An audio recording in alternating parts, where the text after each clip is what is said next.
Sandy ఎలా అంటుందేంటి? పాతత్తయ్య, కొత్తత్తయ్య, యంగత్తయ్య, అసలు తనేం ఆలోచిస్తుందో తెలియడం లేదు. ఒకవేళ తను చెప్పింది నిజమే అయ్యుంటే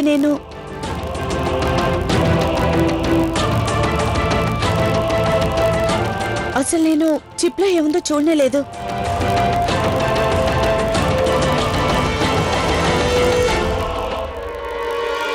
అరే, చిప్ ఏమైంది? నాకు బాగా గుర్తు. నేను చిప్ని ల్యాప్టాప్ లో పెట్టాను. అది ఎలా పోయింది? ఎవరు తీసుంటారు? ముందు డబ్బులు పోయా, ఇప్పుడు చిప్ పోయింది. ఇదంతా ఏంటి?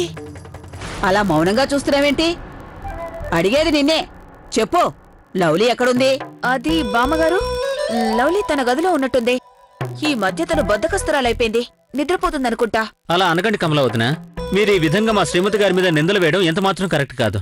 ఎందుకంటే తను మా గదిలో లేదు. నేనే నిందలు మోపాను? దీన్ని నిందలు మోపడం అనక ఇంకేమంటారు చెప్పు. సరే సరే, సారీ. ఏదో మాట వరుస కనేశాను. లవ్లీ బద్ధకస్తురాలు కాదు. లవ్లీ చాలా కష్టపడి పనిచేస్తుంది. నాకు తెలిసి మావయ్య గారికి టీ ఇవ్వడానికి తన గదికి వెళ్ళుంటుంది. ఎక్కడమ్మా? నేను టీ కోసం ఎదురు చూస్తున్నాను. ఈ కమలేమో ఆ లవ్లీ నాకు టీ ఇవ్వడానికి వచ్చింది అని చెప్తున్నది.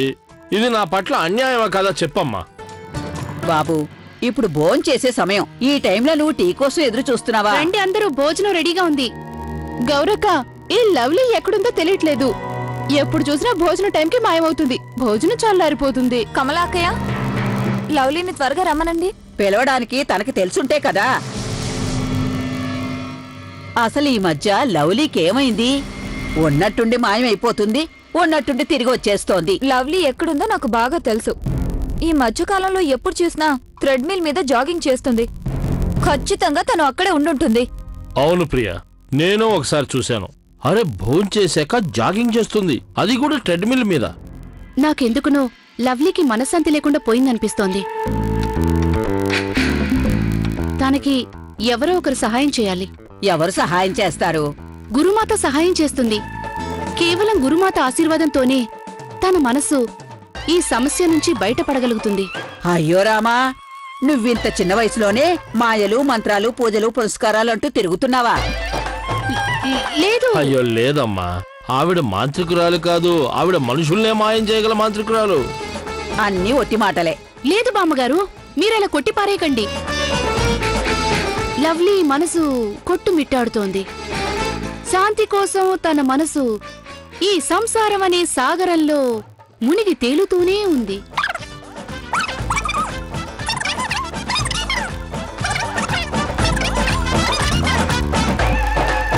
జై గురుమాతాకి జై. అంతా మాయా, అంతా మాయా.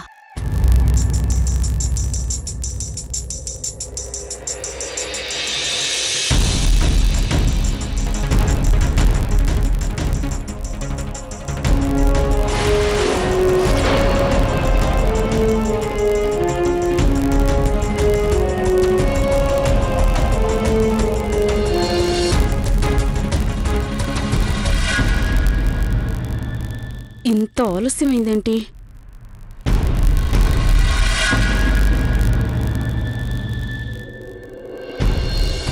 ఇంతసేపు ఎక్కడికి వెళ్ళావు? ఏం చేస్తున్నావు?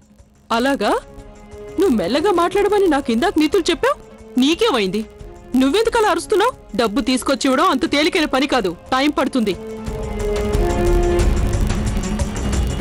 ఇదిగో లెక్క పెట్టుకో, మొత్తం 5 కోట్లున్నాయి.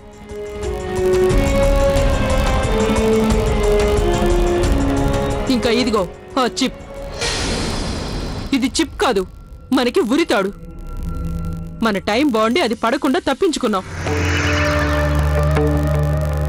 ఒళ్ళు దగ్గర పెట్టుకుని డబ్బు లెక్క పెడుతున్నావు. కానీ అదే విధంగా మీరిద్దరూ కూడా కౌశల్యాన్ని జాగ్రత్తగా చూసుకొనుంటే ఈ రోజు ఈ పరిస్థితి వచ్చేదే కాదు. లెక్క మర్చిపోయాను. అయినా నువ్వు చెప్పిన విషయాన్ని మళ్ళీ ఎందుకు చెప్తున్నావు? ఒక పని చెయ్యి, నువ్వు చెప్పదలుచుకున్న దాన్ని ఒక పెద్ద బోర్డుపై రాసి నీ మెళ్ళో వేసుకుని తిరుగుతూ ఉండు. మేమందరం చదువుకుంటాం. కనీసం నీ నోటికైనా శ్రమ తగ్గుతుంది. మరీ అంత ఎక్కువగా మాట్లాడుకో. ఒకవేళ నా మైండ్ అవుట్ ఆఫ్ కంట్రోల్ అయిందంటే నేను నిన్ను బయటికి గెంటేస్తాను.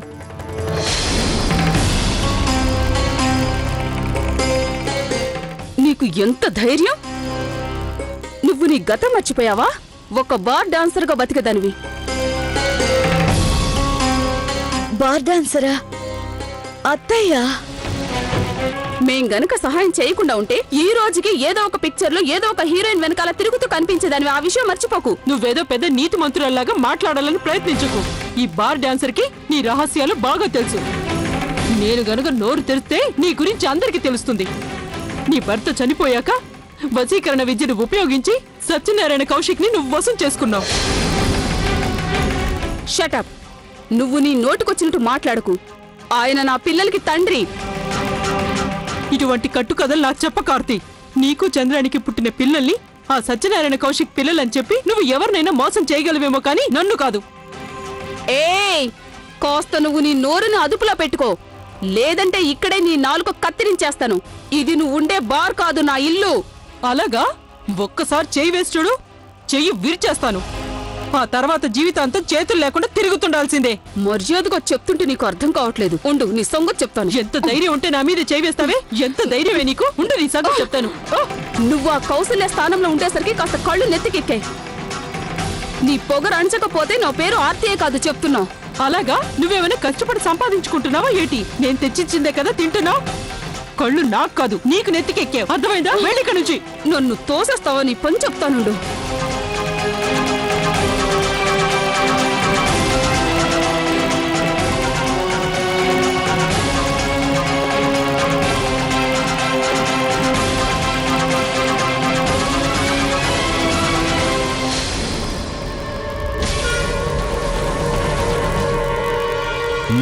ఆగండి ఆగండి, ఏంటి ఇదంతా?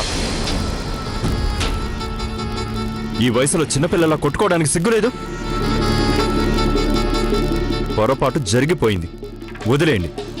వాటిని పట్టుకుని వేలాడేవాడెవ్వడూ విజయం సాధించలేడు. జరిగింది మర్చిపోయి జరగాల్సింది చూడు. మళ్ళీ ఇలాంటిదే జరిగితే? డోంట్ వరీ, జరగదు. ఆ కౌశల్య ఇంకొకసారి ఇలాంటి పని చేయడానికి ఎన్నడూ ధైర్యం చేయదు. చేసిన తప్పుకి తనకి తగిన శిక్ష విధించాను. దాంతో తను స్పృహ కోల్పోయింది. ఇక మీదట తనకి ఏమీ గుర్తుండదు. ప్రతి 5 నిమిషాలకొకసారి తను అన్నీ మర్చిపోతుంది. ఇప్పుడైనా నీ మట్టి బుర్రకు మేము చెప్పేది అర్థమవుతుందా? ఇలాంటి పరిస్థితుల్లో ఆ కౌసల్యాదేవి కొత్త చిప్ని ఎలా రికార్డ్ చేయగలుగుతుంది? మేం పెట్టే కష్టాలకి ఆ కౌసల్యాదేవి ఎలా అయిపోతుందంటే నోరు విప్పటానికి కూడా 1కి 10 సార్లు ఆలోచిస్తుంది. అదంతా నాకు తెలీదు. కానీ ఆ కౌశల్య చిప్ రికార్డ్ చేసి తను చేసిన తప్పుకి తగిన శిక్షను నేను విధించే తీరుతాను. దాన్ని నేను విడిచిపెట్టను. వద్దు, నువ్వు అలాంటి పని చేయటానికి వీల్లేదు. దాని మీద కోపంతో మనం ఇన్నాళ్లు పడ్డ కష్టాన్ని మట్టిపాలు చేస్తావా? నువ్వు మేం చెప్పేంత వరకు ఇలాంటి పొరపాట్లు చేయకూడదు. జాగ్రత్తగా ఉండు, అర్థమైందా? ఏది ఏం జరిగినా సరే నేను ఆ కౌశల్యాన్ని మాత్రం విడిచిపెట్టను.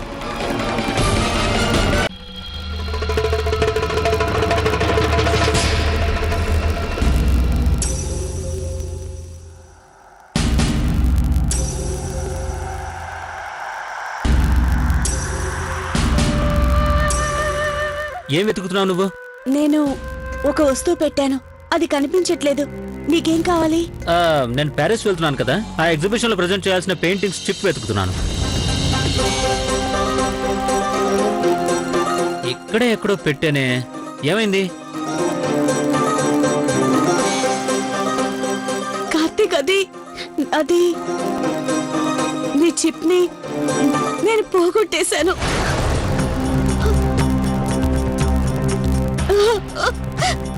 I'm sorry. లవ్లీ, నువ్వు ఎంత పనిచేసావు? నేను ప్యారిస్ వెళ్ళి ఏం చేయాలి? నీకు కొంచెం కూడా బాధ్యత లేకుండా పోయింది లవ్లీ. నువ్వు నా చిప్ ఎందుకు తీసావు? నేను ఎన్ని నెలలు కష్టపడి ఈ పెయింటింగ్ వేశాను తెలుసా? భగవంతుడా, నేను భవిష్యత్తులో కూడా మారలేదు. Number 1 brainless. ఈ కార్తీక్ ఈయన మారలేదు. యాక్చువల్లీ ఇద్దరం తెలివి తక్కువ వాళ్ళవే. వీళ్ళిద్దరూ ఈ చిప్ ని కార్తీక్ పెయింటింగ్ చిప్ అనుకుంటున్నారు. అనవసరంగా టెన్షన్ పడుతున్నారు. ఇప్పుడు నేనేం చేయాలి? ఇప్పుడు గనక వీళ్ళకి చిప్పిస్తే ఇది కార్తీక్ చిప్ అనుకొని దీని కార్తీక్ ప్యారిస్ తీసుకెళ్ళిపోతే ఏం చేయాలి? ఇది ఇప్పుడు వీళ్ళకి ఇవ్వడం మంచిది కాదు. నేను ఈ చిప్ ని లవ్లీకి తర్వాత ఇస్తాను. ప్రస్తుతానికి వెళ్ళిపోతాను. అత్తయ్య గారు వచ్చేలోపు నేను వెళ్ళి లవ్లీని తీసుకురావడం మంచిది.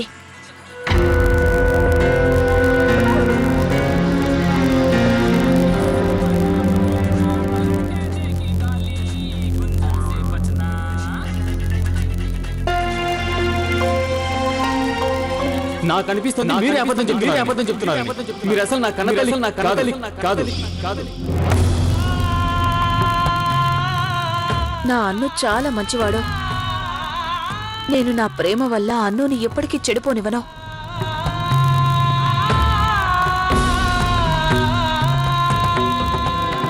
ఇక టీవీ చూసింది చాలు, కూర్చుని చదువుకో. మామ్ ప్లీజ్ చూడనివ్వండి. చెప్తున్నాను కదా, చాలంటే చాలు. ముందు హోంవర్క్ పూర్తి చేయి, లేదంటే నేను నీతో అస్సలు మాట్లాడను. మమ్మీ మీరు చాలా మారిపోయారు. మీరు నేనేం అడిగినా కాదంటున్నారు. అలాంటిదేం లేదన్ను. అదే నిజం డాడ్, అదే నిజం. మీరిద్దరు గనక మంచి అమ్మా నాన్నలు అయ్యుంటే నాకు నిజం చెప్పుండేవాళ్ళు. నేను మీ కన్నబిడ్డను కాదని అడాప్ట్ చేసుకున్నారు. అన్నో ఏంటి మాటలు? Are you drunk? I'm drunk. అందుకే నిజం చెప్తున్నాను. దాన్ని యాక్సెప్ట్ చేసే ధైర్యం అమ్మకు లేదు, నీకు కూడా లేదు డాడ్. అను నిజం చెప్తూ ఉన్నాను, నువ్వు నా కొడుకువే. ఈరోజు నేను చూస్తే నా కొడుకును చెప్పుకోవడానికి సిగ్గుగా ఉంది. నువ్వు నా బిడ్డవి కాకుండా ఉంటే, నీ ఒంట్లో ప్రవహించేది నా రక్తం కాకుండా ఉంటే ఇలా తలదించుకునే పరిస్థితి వచ్చేది కాదు. మీరిలా తలదించుకునేది నేను ఇలా ఉన్నానని కాదు. మీరిప్పుడు తలదించుకునేది నేను మీ బిడ్డను కాదని తెలిసిపోయిందని.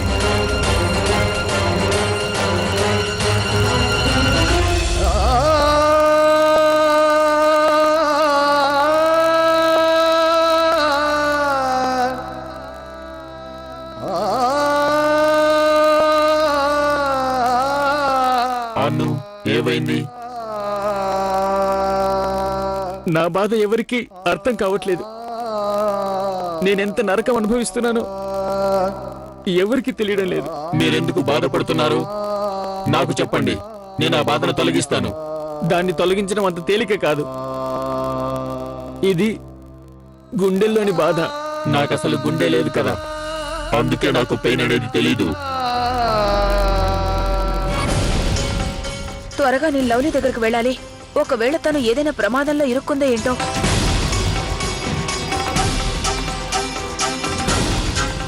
ఈ కమల థ్రెడ్ మిల్ పైన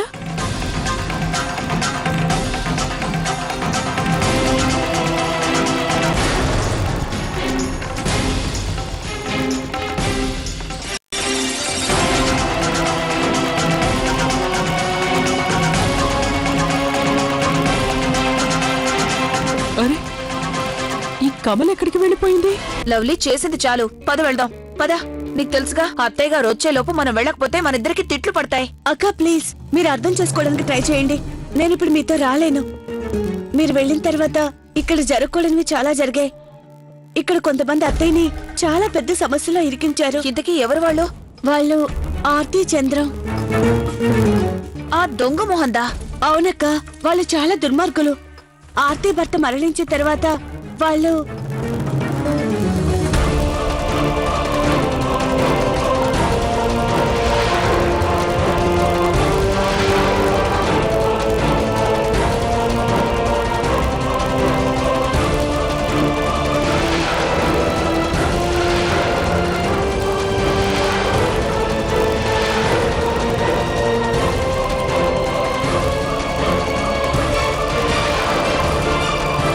అంటే తన భర్త చనిపోగానే ఆర్తి నిజ స్వరూపం ఏంటో బయట పెట్టిందనమాట.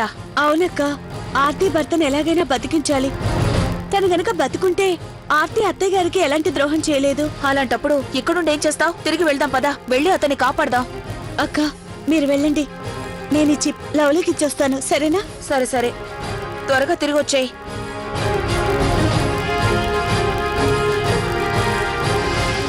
ఏం చేయాలి? నేను కార్తిక్ చిప్ని ఎక్కడ పెట్టాను? ఆ పెయింటింగ్ చిప్ తనకి చాలా ఇంపార్టెంట్ కదా. ఇంట్లో ఏం జరుగుతుందో ఏంటో. ఆ చిప్ ఏమైపోయిందో.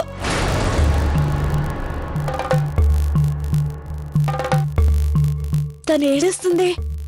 తెలివి తక్కువదానా, ఇది ఏడుస్తూ కూర్చునే టైం కాదు. ఈ చిప్ చూడు, ఏదో ఒకటి చేసి అత్తయ్య గారిని కాపాడు.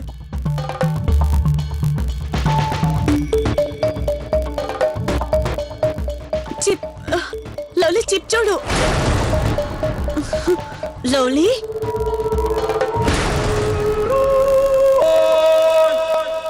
నన్నెవరు కొట్టారు? నన్ను కొట్టింది ఎవరు?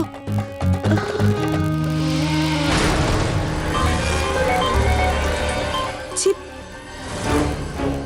థ్యాంక్ గాడ్ దొరికింది. కానీ ఇది ఇక్కడికి ఎలా వచ్చింది? మ్యాజిక్ నేనే చేశాను. ముందుగానే చూడు లవ్లీ, ప్లీజ్. తెలివి తక్కువ మోహన్ దానా చూడు. ఒకసారి చెక్ చేస్తాను కార్తీక్ పెయింటింగ్స్ ఎలా ఉన్నాయో. ఏమండి, నన్ను కాపాడండి. చూడండి, కొంచెం కూడా జాలి లేకుండా నన్ను ఎలా బంధించేశారు. ఏంటి అత్తయ్య? Thank God. లవ్లీ, ముందు నువ్వు నన్ను కాపాడమ్మా, లేదంటే నేను ఇక్కడే కొమిలి చచ్చిపోయేలా ఉన్నాను. కమలక్క వెయిట్ చేస్తూ ఉంటుంది. నా పని అయిపోయింది కదా, నేను వెళ్ళిపోతాను.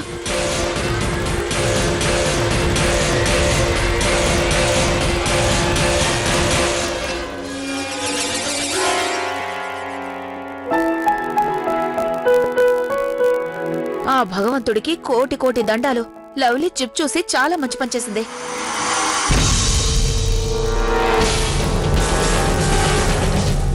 వీళ్ళిద్దరూ ఉన్నట్టుండి కలిసి ఎక్కడి నుంచి వస్తున్నారు? ఇప్పుడు మన భవిష్యత్తు కూడా బాగుంటుంది, అంతా మంచి జరుగుతుంది. ఎవరి భవిష్యత్తు బాగుండాలని మీ ఇద్దరు మాట్లాడుతున్నారు?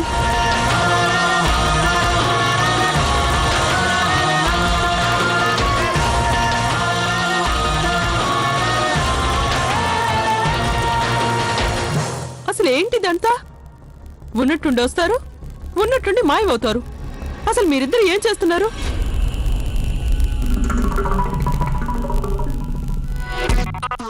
అది అత్తయ్య, చిన్న పిల్లల్లా ఆడుకుంటున్నాం. మేమిద్దరం చిన్న పిల్లల్లా దాగుడు మూతలు ఆడుకుంటున్నాం. ఏం లవ్లీ? ఈ పిచ్చి వాళ్ళందరూ మా ఇంట్లోనే ఉన్నారు. మీరు ఇలానే చేస్తుంటే మిమ్మల్నైనా మెంటల్ హాస్పిటల్కి పంపించాలి, లేదా మేమైనా వెళ్ళాలి. అత్తయ్య, మెంటల్ హాస్పిటల్ కాదు, మీరు మమ్మల్ని ఎక్కడ కావాలన్నా పంపించండి, మేమేమీ అనుకోము. ఇంకొంచెం సేపట్లో ఆ నకిలీ అత్తయ్య విషయం అందరికీ తెలిసిపోతుంది. తను జైల్లోకి వెళ్ళబోతుంది.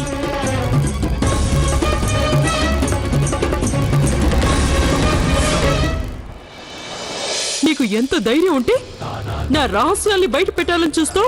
రహస్యమా? ఏంట రహస్యం? అసలు నువ్వెవరు? నా మీద ఎందుకు ఇలా కోపడుతున్నావు? అయినా నువ్వు నన్ను ఇలా సంఖ్యలతో ఎందుకు బంధించావు? నేను నీకు ఏం ద్రోహం చేశాను? నాకు కూడా మతిపోయింది. ఇప్పుడు తనకు అసలు ఏమి గుర్తుండదు కదా. నేను గొంతు చించుకొని అరుస్తూ అనవసరంగా టెన్షన్ పడుతున్నాను. మీరిద్దరూ దీన్ని కాపలా కాస్తున్నారా, లేక ఈ నట సావిత్రి యాక్షన్ చూస్తున్నారా? మీరిద్దరూ ఉండగానే తన ఆ చిప్ ని ఎలా బయటికి పంపించింది? మేం మనుషులం కాదు, రోబోట్లం. మాకు బ్యాటరీస్ డౌన్ అయినప్పుడు ఛార్జింగ్ పెట్టుకోవడానికి బయటికి వెళ్తూ ఉంటాము. ఇక పైన మీరు ఛార్జింగ్ పెట్టుకోవడం మర్చిపోకండి.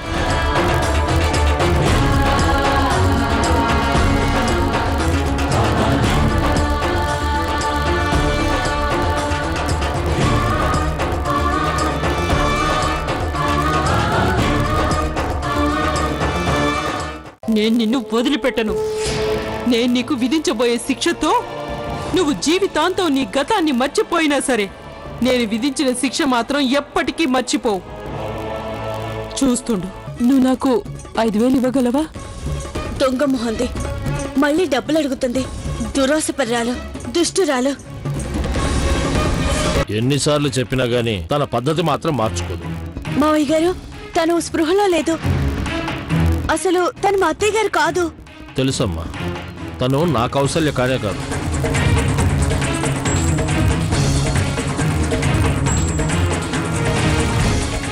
మావయ్య గారు మీరు మాకెందుకు చెప్పలేదు? ఈ విషయం మీకు ముందుగానే తెలుసా? ఏం లాభం అమ్మా, కౌసల్య మొదటిసారిగా మందు తాగినప్పుడే తను మారిపోయిందని నాకు బాగా అర్థమైపోయింది. నేను ఆ రోజు నుంచే నేను తనని నా కౌసల్య అని అనుకోవటం మానేశాను.